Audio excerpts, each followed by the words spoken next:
Olá, boa tarde.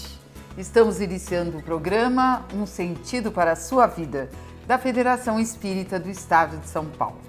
Hoje vamos passar uma palestra especial do Congresso Espírita FEESP 2017.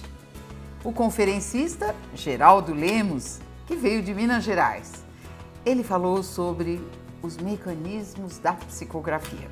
Vamos ver? Notem bem, escolha de cada um, hein? Ele vai lá, escolhe a página policial, escolhe o tema que mais horripilante. E, a partir daí, ele vai elaborar, dentro do que lhe é próprio, dentro do seu sentimento e do seu pensamento, as imagens que ele julga ligadas ao fato lamentoso. E não para por aí, porque, imediatamente, não é? Nesse estado de ânimo, diz André Luiz, atrairá companhias simpáticas no mundo espiritual, que lhe acolherão, em lhe escutando, passarão a emitir pensamentos da mesma natureza, associando-se-lhe à maneira íntima de ver, não obstante cada um se mostre em campo pessoal de interpretação. Daí a instante, se as formas, pensamentos fossem visíveis ao olhar humano, os comentaristas contemplariam no próprio agrupamento o fluxo tóxico de imagens deploráveis em torno da tragédia a nascerem da mente no regime das reações em cadeia, espraiando-se no rumo de outras mentes interessadas no acontecimento infeliz. O que André Luiz está nos relatando aí, gente? Um fenômeno mediúnico clássico da vida cotidiana, ocorre todos os dias em nossas casas. No dia que nós abrimos o jornal ou no dia que nós sintonizamos no canal de TV que escolhemos por nossa livre e espontânea vontade. E isto ocorre todos os dias. Um fenômeno da mediunidade chamada ignorada, um fenômeno da mediunidade ignorada dos fatos da vida cotidiana. Ninguém, portanto, está sozinho ao pensar e sentir. Esta lei do campo mental é a base da mediunidade, não é? A partir do que nós sentimos, do que nós escolhemos sentir, a partir da nossa observação, do que nós escolhemos observar, a partir dos nossos pensamentos, nós exteriorizamos imagens mentais, formas de pensamento, imediatamente plasmáveis, imediatamente materializáveis no mundo espiritual. Elas não são visíveis aos olhos físicos dos homens, mas no mundo espiritual plasmamos essas imagens, e essas imagens atraem para si aqueles espíritos desencarnados que pensam e sentem de forma semelhante. E aí se processa um fenômeno chamado associação espiritual. E, neste caso aqui, uma associação espiritual infeliz, capaz de engendrar, capaz de começar dramas obsessivos dolorosos. Tudo isso, gente, é muito importante, porque nós vamos entender, então, o fenômeno pelo qual a mediunidade se expressa. A base, qual que é a base? A lei do campo mental individual particular de cada criatura, de cada médium. Mais profundamente, o pensamento de cada um de nós, seres humanos em evolução. O pensamento é a base da mediunidade. Então, essa mediunidade chamada ignorada está em toda parte, todos os dias, no planeta Terra inteiro, no mundo físico e no mundo espiritual. E André Luiz explica, no reflexo condicionado, surpreendemos também vícios diversos, como a maledicência, a crítica sistemática, os abusos da alimentação e os exageros do sexo.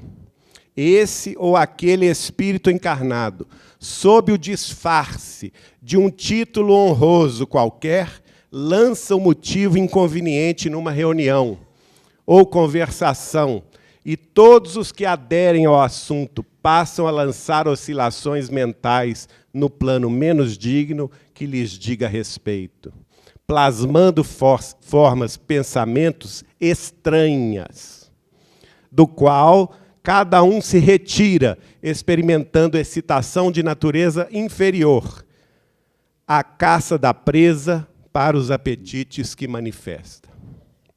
E isto, minha gente, ocorre todos os dias nos fenômenos da vida social, nos jornais, nos livros que são escritos, nas peças de teatro, nas peças de cinema, na televisão, nas associações de classe, nas associações políticas, nas associações sociais. Vai depender, portanto, do moto, do foco que a mente pessoal de cada um escolha para despender as próprias energias. E isso é fundamental, porque isso é um alerta para nós. Nós todos que pretendemos ser médiuns dentro dos conhecimentos da doutrina dos Espíritos, que veio ao mundo como Consolador prometido por Jesus Cristo, para nos fazer lembrar de tudo que ele havia nos dito a respeito de libertação espiritual. E, além do mais, nos esclarecer todas as coisas, nós temos a obrigação de conhecer isso na sua intimidade. Do contrário, nós não estaremos colaborando efetivamente.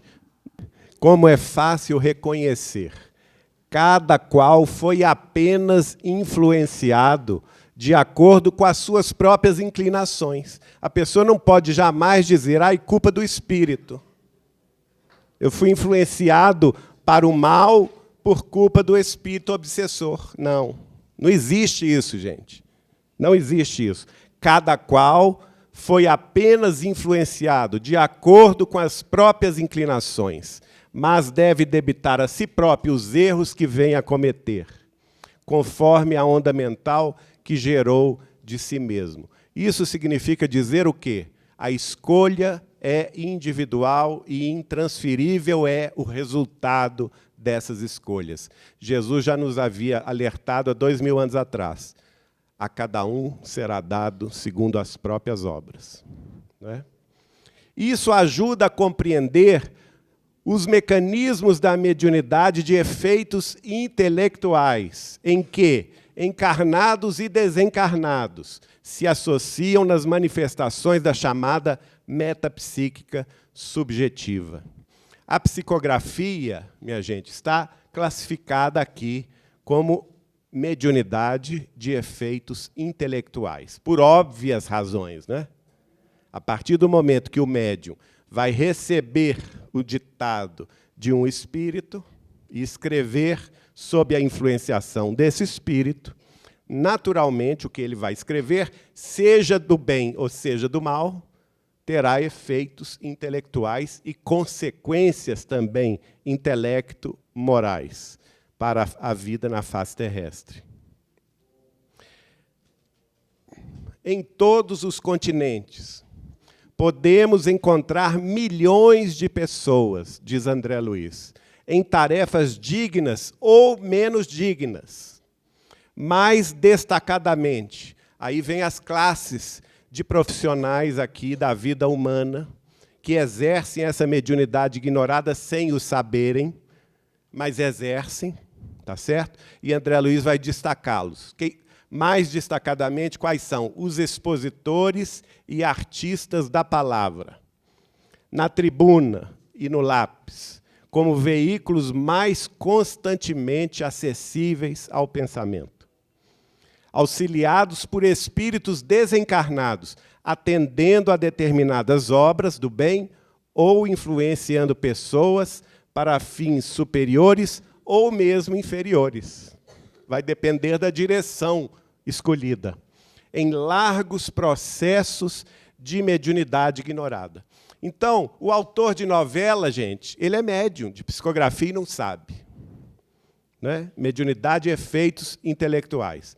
O autor de uma peça de teatro, o escritor de um livro, Ainda que ele não assuma o fato da mediunidade, por desconhecê-la, ele está sendo influenciado por espíritos que pensam e sentem semelhantemente a ele.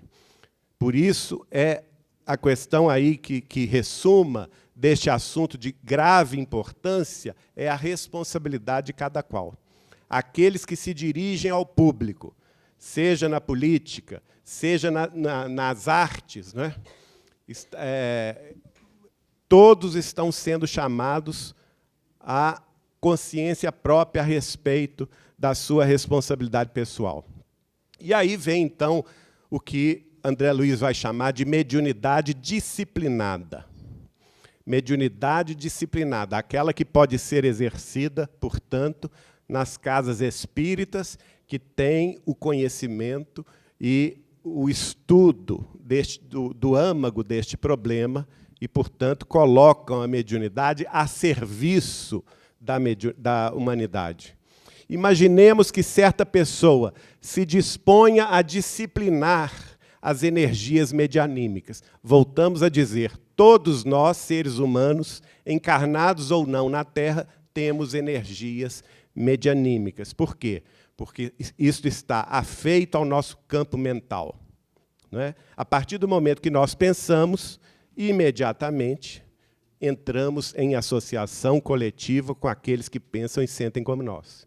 Pois bem, se essa pessoa se pretende disciplinar essa energia, vale dizer, segundo os moldes morais da doutrina espírita, porque a doutrina espírita nos dá também o parâmetro moral e ético, não é? Admitida ao círculo da atividade espiritual, recolherá ela, na oração, o reflexo condicionado específico para exteriorizar as suas oscilações mentais próprias, no rumo da entidade desencarnada que mais de perto lhe comungue as ideias. Então, olha só, se existe um compromisso pessoal de espiritualização, qual que é a primeira responsabilidade do médium? A oração. Porque a oração é a busca do ser humano aos planos superiores.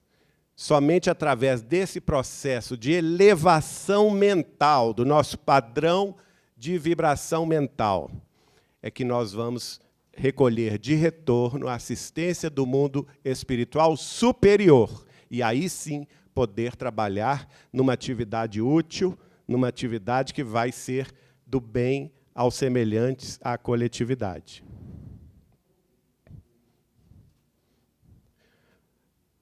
No servir, agora é muito importante essa parte aqui, por quê? Isso ocorre com todos os médiuns, gente. Todos aqueles que começam a trabalhar na mediunidade sentem isso que André Luiz vai falar.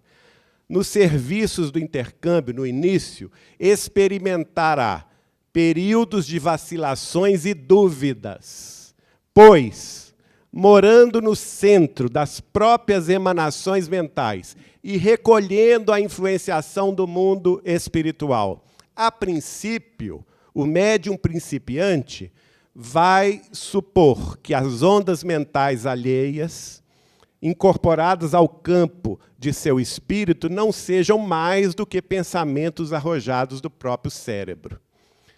Tenho certeza que todos vocês já passaram por isso. Será que isso é meu? Será que isso é do espírito? É a dúvida do médium principiante, viu, gente? Não pode ser frequente, a coisa não pode se prolongar. É a dúvida do médium principiante. E ele tem que deixar de ser principiante, assumir a rua do trabalho, porque aí ele vai ter a certeza do compromisso assumido com a espiritualidade maior e vai saber distinguir uma coisa da outra. Então, isto é natural, não tem nada demais. Todos passam por esse sentimento, não é? Na sua consciência, de acordo com a lei do campo mental, que especifica obrigações para cada ser, guindado à luz da razão, se tortura o médium. Se tortura por quê? Porque há dúvida. A pessoa fica com dúvida. Se aquilo é dela, se é criação mental dela. Eu estou criando isto. Isso é uma fase da mediunidade no seu início, não é? Se tortura o médium perguntando se não deve interromper o chamado, entre aspas, desenvolvimento mediúnico, já que não consegue discernir as ideias que lhe pertencem das ideias que pertencem a outrem, ou seja, das ideias que provêm do espírito comunicante. Nem sem aperceber-se de que ele próprio é um espírito responsável, com o dever de resguardar a própria vida mental e de enriquecê-la. Olha o que André Luiz nos fala. O médium tem obrigação de enriquecer a sua vida mental, a sua vida cultural. Ele tem que estudar, ele tem que conhecer. Se ele pretende ser médium de psicografia, consequentemente, escrever para outrem, ou ler o fruto da sua mediunidade, ele tem que estudar a língua pátria, tem que estudar português. Não pode ficar achando que os espíritos vão dar tudo, descer 100%, sem que nós aqui na Terra tenhamos o esforço da subida. Nós temos que fazer o esforço da subida, subir essa escada até o meio, para que a espiritualidade maior desça por caridade e nós nos encontremos no meio do caminho. E a mensagem aí flua naturalmente, correto? Então, ele tem o dever de resguardar a própria vida mental e enriquecê-la com valores educativos mais elevados pela aquisição de virtude e conhecimento.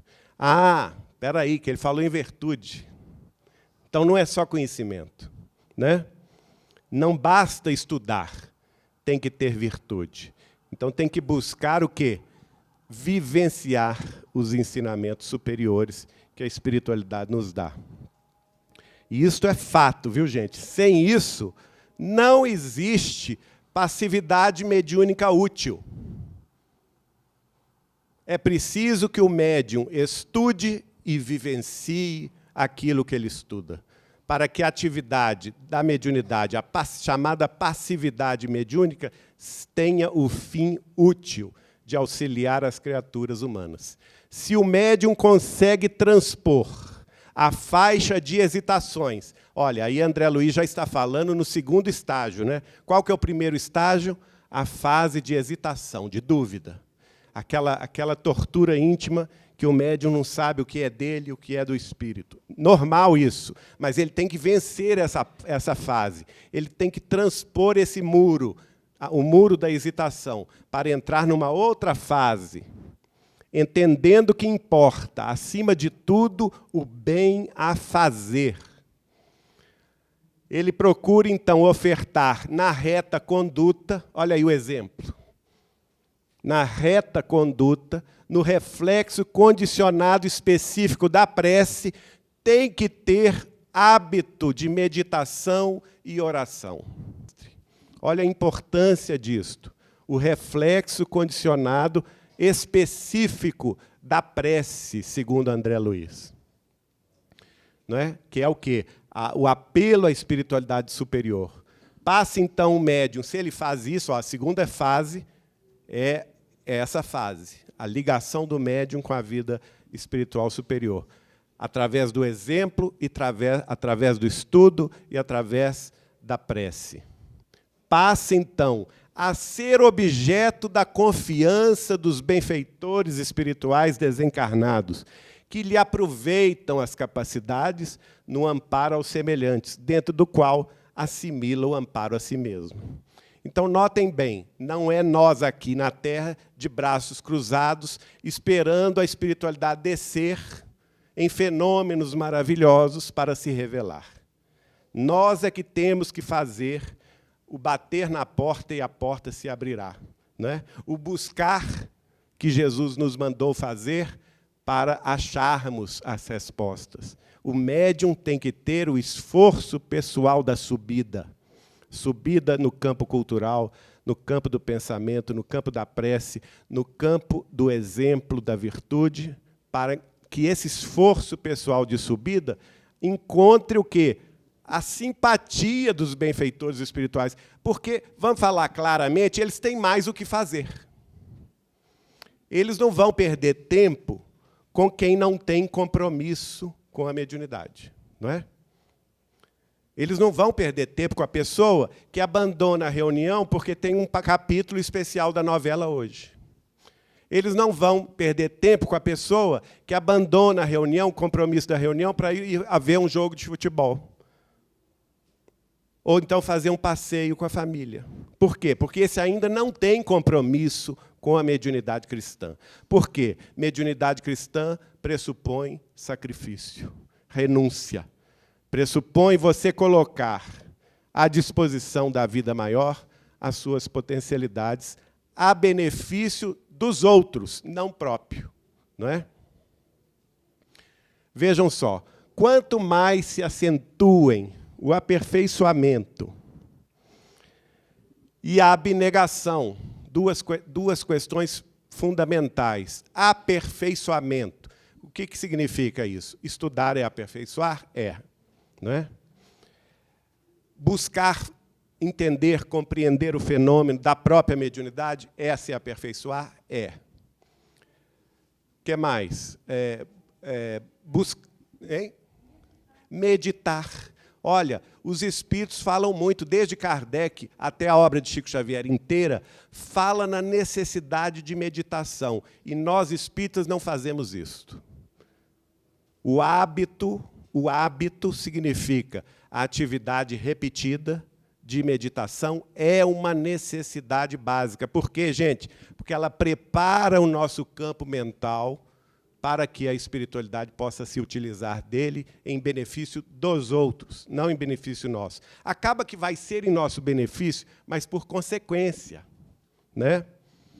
Então, quanto mais se acentue o aperfeiçoamento e a abnegação é renúncia, é amor fraterno, né? A cultura e o desinteresse, o médium não pode ter interesse.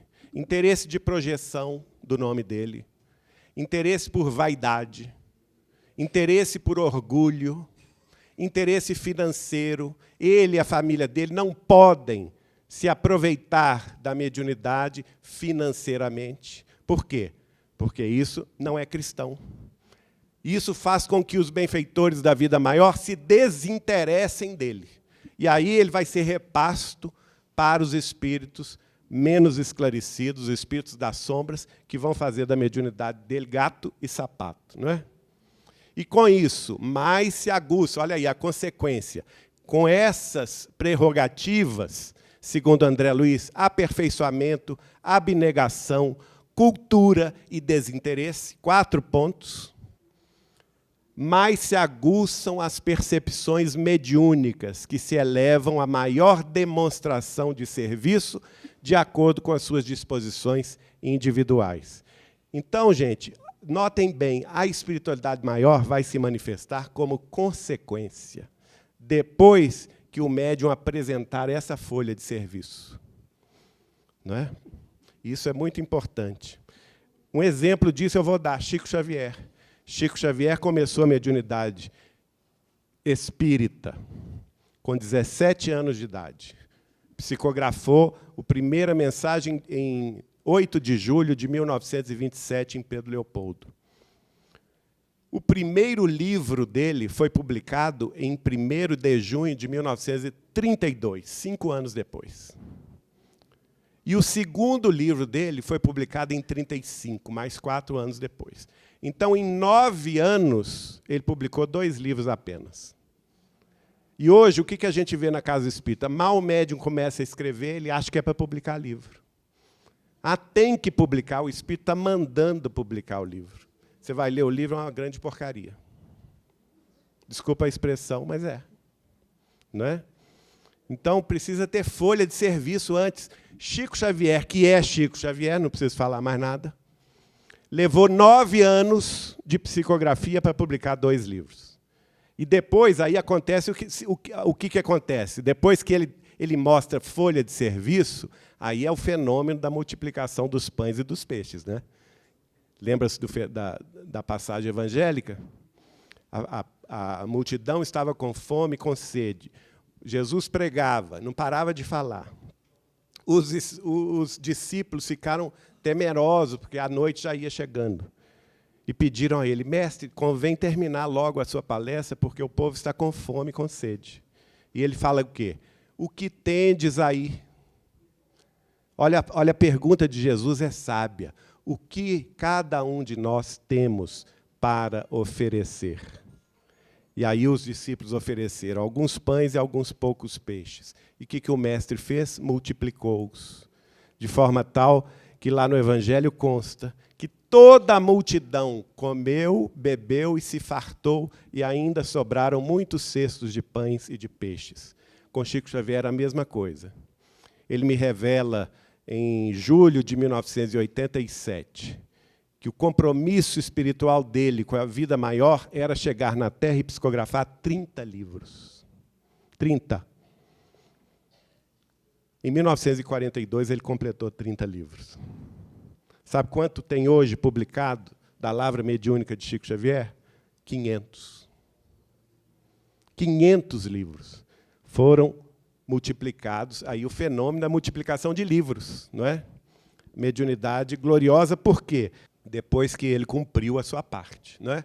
Aí a espiritualidade maior se manifestou a pleno vapor e chegou a publicar, em alguns anos, 12 livros por ano. Não é? Se o instrumento, agora o fenômeno da passividade mediúnica, se o instrumento, o médium, oferece maleabilidade mais avançada, aí já é a terceira etapa, não é? Se oferece maleabilidade mais avançada, mais intensamente específico, aparece o toque do artista. Olha só, então a identidade do espírito comunicante, ele somente vai se revelar nessa terceira etapa. Quando o instrumento da mediunidade, o médium, já esteja há anos de serviço, não é? Fazendo a sua parte de virtude e de conhecimento, e aí sim o fenômeno da identificação, o toque do artista, vai estar bastante caracterizado nas comunicações que vierem. Nessa base, identificamos a psicografia, desde a estritamente mecânica até a intuitiva, e também a incorporação ou fenômeno de psicofonia, né, em graus diversos de consciência, as inspirações e também as premonições, que, segundo Allan Kardec, é a mediunidade de pré-ciência. Todas essas mediunidades, portanto, são fenômenos de mediunidade, fenômenos intelectuais, de resultados intelectuais. Psicografia, em suas diversas modalidades, a psicofonia, em diversos graus de consciência, as inspirações e também a presciência, ou mediunidade de conhecer o futuro.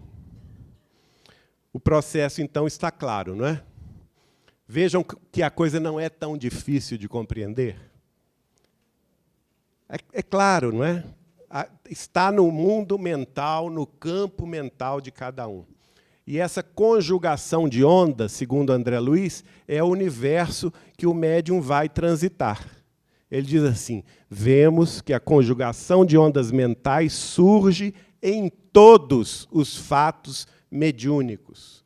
Atenta ao reflexo condicionado da prece, nas reuniões doutrinárias e nas experiências psíquicas, a mente do médium passa a emitir as oscilações que lhe são próprias, as quais se entrosam àquelas da entidade comunicante com vistas a certos fins. Isso aqui é o ponto mais importante, com vistas a certos fins. Se nós pretendemos ter uma mediunidade ligada aos planos superiores, significa dizer que os fins aos quais nos submeteremos têm de ser necessariamente superiores. Do contrário, a nossa mediunidade vai ser rasteira, como a grande maioria da mediunidade ignorada no mundo aí fora, não é? E completando a questão das conjugações de ondas, ele vai dizer: cabe-nos reconhecer que, excetuados os casos especiais, em que o médium e a entidade espiritual se completam de modo perfeito. Qual o exemplo disso? Chico Xavier e Emmanuel. Não é? Chico Xavier e Emmanuel é um exemplo de uma dupla extraordinária. Eu brincava com ele que era a dupla dinâmica, viu? Mas é isso aí. É a dupla que se conjugava com sintonia perfeita. Mas são casos excepcionais. Não vamos achar que cada um de nós tem um Emmanuel à nossa disposição, não. Por quê? Porque nós não temos estrada.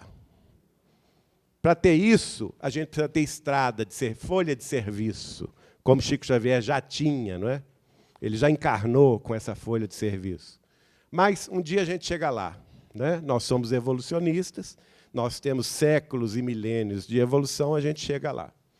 Mas, excetuados os casos especiais, na maioria das circunstâncias, apesar da integração mental profunda entre um e outro, espírito encarnado, médium e assessor espiritual desencarnado, quase toda a exteriorização fisiológica no intercâmbio pertence ao médium.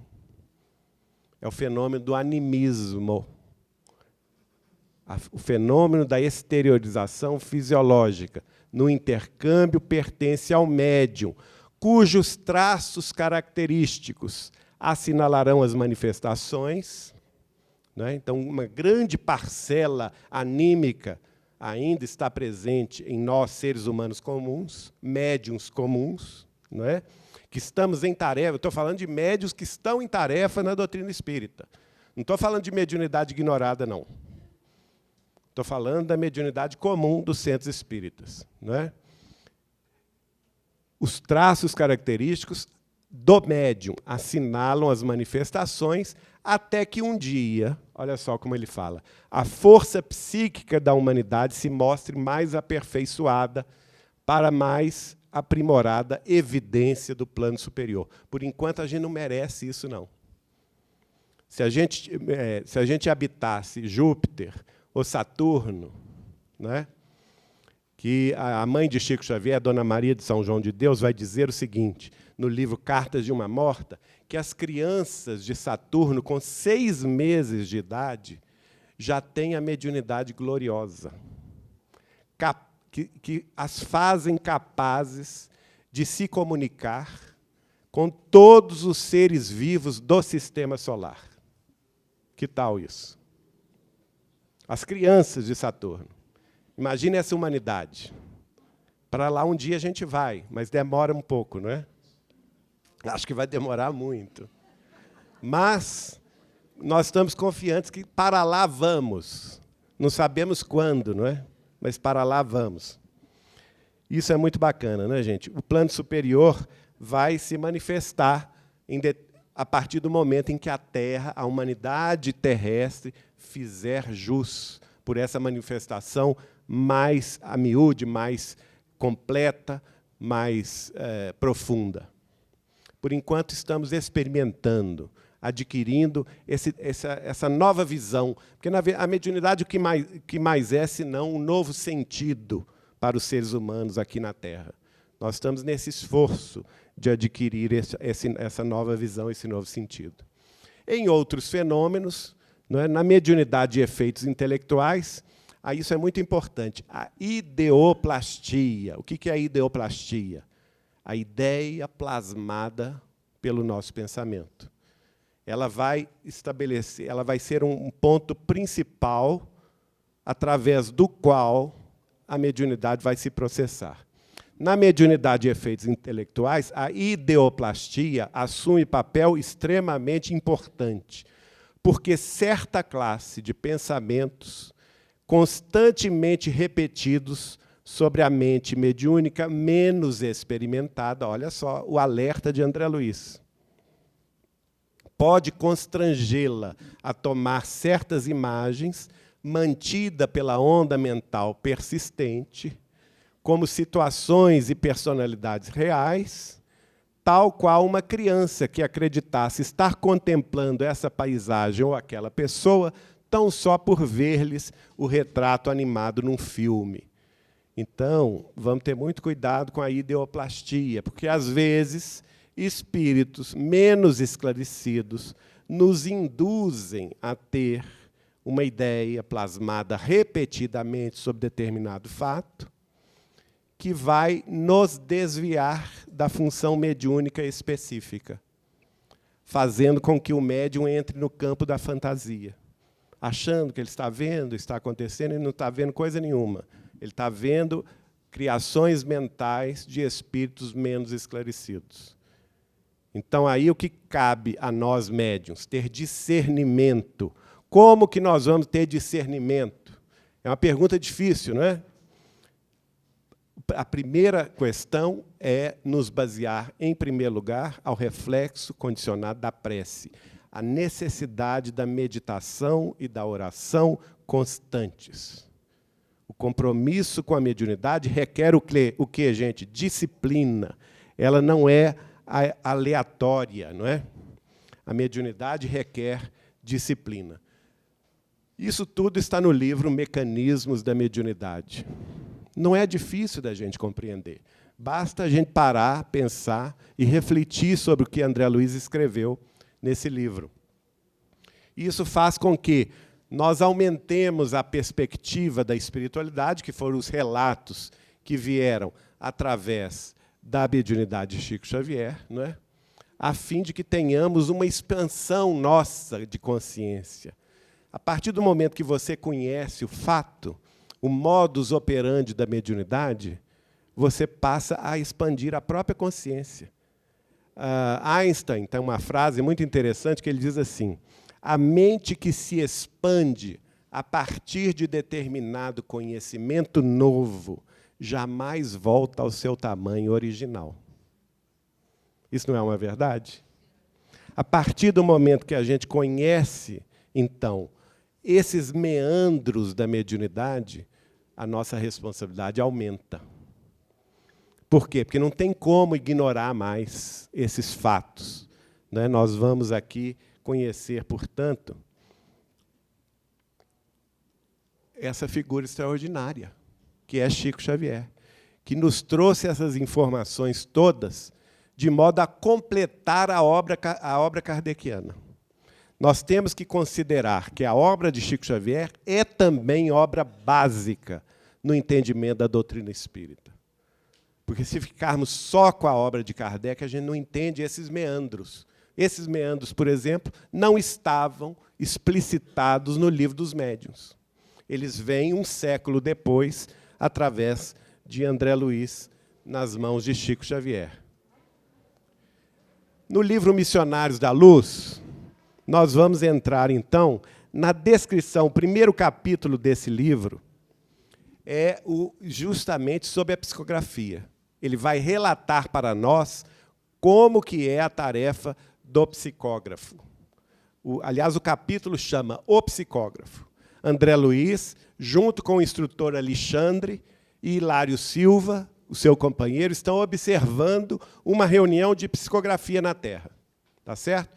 E aqui eles vão apresentar para nós, no primeiro capítulo de Missionários da Luz, a função de um médium psicógrafo consciente e responsável. Aí já é um médium que já passou por as 3 etapas que eu falei aqui, não é? Da dúvida, depois do início do trabalho e depois do trabalho mais expansivo. Novamente aqui um exemplo do Chico, não é? Sua mão aí, através da qual tantas belezas verteram da vida maior. E André Luiz, então, vai nos contar o que houve nessa reunião sobre o psicógrafo. Ele diz: observe, estamos diante do psicógrafo comum. Olha só, não é um psicógrafo maravilhoso, nem extraordinário, não, um psicógrafo comum, tá? Antes do trabalho a que se submete, neste momento, nossos auxiliares já lhe prepararam as possibilidades para que, se não lhe perturbe a saúde física. Olha só, lá na casa do médium, viu, gente? Antes da reunião. A reunião é às 20h. Muito bem, às 10h na casa dele, uma equipe de benfeitores espirituais estão a postos. Para quê? Para lhe defender o organismo físico, o corpo físico. Não é? A transmissão da mensagem não será simplesmente tomar a mão.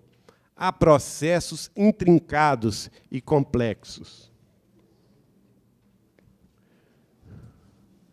Passei a observar, relata André Luiz, passei a observar no corpo do intermediário, grande laboratório de forças vibrantes. As glândulas do rapaz transformaram-se em núcleos luminosos, à guisa de perfeitas oficinas elétricas. Então, todas as glândulas do corpo físico do médium passaram a emitir luz, como se fosse uma usina de energia elétrica. Olha que coisa interessante. Sob o comando de quê? Sob o comando da medula espinhal do médium. Ele diz assim: detive-me, porém, na contemplação do cérebro em particular. Os condutores medulares formavam extenso pavio sustentando a luz mental. Então, da mente, do cérebro do médium, não é? Descendo pela coluna, pela medula espinhal, como se fosse um pavio de luz, essa luz se irradiava pelos centros de forças através das glândulas corporais do médium. O cérebro mostrava fulgurações. Nesse concerto, sob a luz mental indefinível, a epífise emitia raios azulados e intensos. Então, a sede da mediunidade está onde? Na glândula epífise, que fica aqui no centro mais inferior da nossa caixa craniana, no meio dos lobos cerebrais. Transmitir mensagens de uma esfera para outra, isso aqui ele fala para a gente ver a complexidade do fenômeno, para a gente não achar que é simplesmente chegar lá no centro, na hora aprazada, e receber mensagem. O médium tem que estar preparado para isso aí. Por quê? Transmitir mensagens de uma esfera para outra no serviço da edificação humana, continuou, demanda esforço, boa vontade, cooperação e propósito consciente. É natural que o treinamento e a colaboração espontânea do médium facilitem o trabalho. Então, os espíritos precisam do quê? Precisam que o médium colabore. Através de quê? Espontaneidade e treinamento no trabalho. Né? O serviço não é automático. O médium desequilibrado, por exemplo, está aí fora, xinga os outros, né? Está dirigindo aí no trânsito maluco de São Paulo, buzina, solta um palavrão, está indo para o centro, mas no trânsito está soltando palavrão. Ele vai chegar na reunião mediúnica e vai psicografar alguma coisa boa? Não vai. Não tem condição. Não existe sintonia. Então é preciso vigilância na família. Em casa, o cachorro late, ele dá um chute no cachorro, né? Porque está com pressa. Bate no filho, discute com a esposa e vai para o centro espírita psicografar? Como é que é isso? Não tem condição. Não é? Então, o serviço não é automático, requer muita compreensão, oportunidade e consciência. A sua preparação espiritual deve ser incessante. A nossa cooperação magnética é fundamental para a execução da tarefa. Então, eles precisam que o médium se prepare todo para que eles possam colaborar magneticamente para a psicografia. Todo centro glandular é uma potência elétrica. Olha só, o corpo físico do médium é como se fosse uma usina de eletricidade, é uma potência elétrica. No exercício mediúnico de qualquer modalidade, a epífise desempenha o papel mais importante. Através das suas forças equilibradas, a mente humana intensifica o poder de emissão e recepção de ondas e raios peculiares à nossa esfera. E nela, na epífise, que reside o sentido novo dos homens. Então, é muito importante que essas forças estejam equilibradas para oferecer ao mundo espiritual superior o quê? A condição de utilização para o bem. Porque, do contrário, nós vamos ficar na mediocridade humana. Não é? A mediunidade medíocre, aquela que não se eleva aos planos superiores, ela fica no cotidiano nosso. A glândula pineal do intermediário, relata André Luiz, expedia luminosidade cada vez mais intensa. A operação da mensagem não é nada simples. Muito antes da reunião que se efetua, o servidor já foi objeto de nossa atenção especial, para que os pensamentos grosseiros não lhe pesem no campo íntimo. Então, tem que afastar o pensamento desequilibrado, porque, do contrário, não existe sintonia própria para o trabalho mediúnico do bem. Foi convenientemente ambientado. Aí o médium chegou na reunião, né? Ele já tinha sido assistido na sua casa, na sua residência. Chega no ambiente da reunião, ele é convenientemente ambientado, e, ao sentar-se aqui, foi assistido por vários operadores do nosso plano. Aí outros benfeitores espirituais vieram assistir o médium psicógrafo. Antes de tudo, as células nervosas receberam um novo coeficiente magnético, para que não haja perdas lamentáveis do tigroide, corpúsculo de início, necessários aos processos da inteligência. Aí, olha só, a atuação dos espíritos médicos, tá? No corpo do médium, antes da reunião, para o quê? Para ali ativar os corpúsculos de início, né, ou da tigroide, para que o fenômeno do inteligente se processe. O sistema nervoso simpático, mormente, o campo autônomo do coração, recebeu auxílios energéticos, e o sistema nervoso central foi convenientemente atendido para que não se comprometa a saúde do trabalhador de boa vontade. Quer dizer, ele recebe um acréscimo de forças novas, de energias novas, para que ele, o seu corpo físico aqui da Terra, não se esgote na tarefa e não tenha consequências danosas para a sua saúde. Vejam o carinho da espiritualidade, gente. Todo esse trabalho nós não vemos. São vários benfeitores, colaboradores espirituais que estão favorecendo a tarefa, não é? O vago, que é um dos nervos principais do sistema nervoso e do cérebro, não é? Foi convenientemente atendido.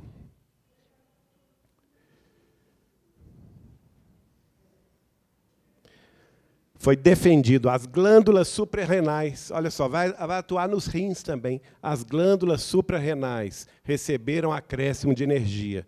Nesse instante, vi que o médium parecia quase desencarnado. Olha só, o fenômeno, antes da atividade mediúnica, se processou de forma tal que André Luiz quase achou que ele estivesse desencarnado. E aí o Alexandre mandou que o espírito Calixto tomasse a mão do médium. Olha só, Calixto falou, Alexandre, em tom grave: recorde sua missão consoladora e nada de particularismos pessoais. Aí, então, que Calixto vai tomar o cérebro do médium, e André Luiz nos relata: a oportunidade é limitadíssima e devemos considerar o interesse de todos. Calixto postou-se ao lado do médium, que o recebeu com evidente sinal de alegria. Enlaçou com o braço esquerdo e, alçando a mão até ao cérebro do rapaz, note bem, Calixto não toma a mão do rapaz, não.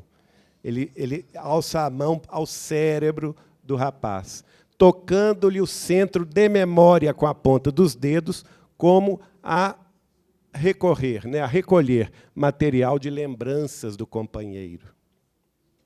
Encerrou? Nós já terminamos aqui o nosso tempo, mas só para terminar essa questão, Depois do Calixto fazer isso, vem o instrutor Alexandre, coloca a mão na zona frontal do médium para o quê? Para impedir que o médium tenha excesso de animismo durante a tarefa, a fim de que o pensamento do espírito transcorra com naturalidade, flua com naturalidade, e aí tivéssemos, então, a psicografia. Agora eu pergunto a vocês, para terminar. A gente imaginava tudo isso quando a gente assiste um médium psicografando? Imaginava? A gente não imaginava, não é? Olha como é complexo o fenômeno da psicografia e como ele está intimamente ligado ao compromisso moral e ético do médium com a mediunidade e com Jesus. Gostaram da palestra, não é mesmo? Muito interessante, muito conteúdo, muito profunda. Muito obrigada, Geraldo Lemos. Esperamos vocês na próxima semana, se Deus quiser.